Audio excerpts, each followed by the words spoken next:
मोरो मां रिपोर्ट करे रहियो आहे रिज़वान अली जमाणी। मोरो शहर में रोज़मर्रा जूं शयूं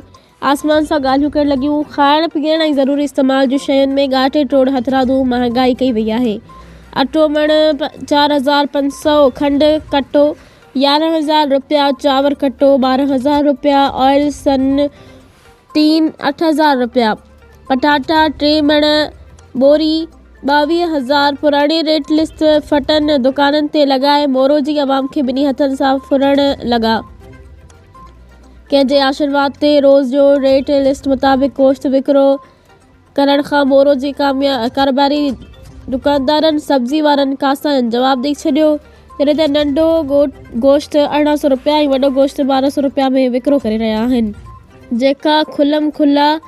मोरो शहर में कारोबार कंदड़नि जी लाक़ानूनियत पिणु आहे। मोरो जे सहाफ़ियुनि जी टीम जॾहिं दुकानदारनि, होलसेलरनि ऐं कासाइनि खां हथरादू रेट बाबति विकिरो करण ते सवाल पुछा कया त मोरो जा वापारी दुकानदारनि कासाइनि टाल मटोल करण लॻा, जॾहिं त मोरो शहर जे अवाम नए आयल असिस्टेंट कमिश्नर मोरो मोहम्मद मुस्तकीम कुरैशी खां मायूस थी वई आहे। तंहिं करे मोरो जी अवाम CM सिंध सैयद मुराद अली शाह, सिंध जे घरू वज़ीर ज़ियाउल हसन लंजार, खुराक खाते जे ज़िम्मेवारनि ऑफिसरनि, कंट्रोल प्राइस अथॉरिटी ऑफिसरनि,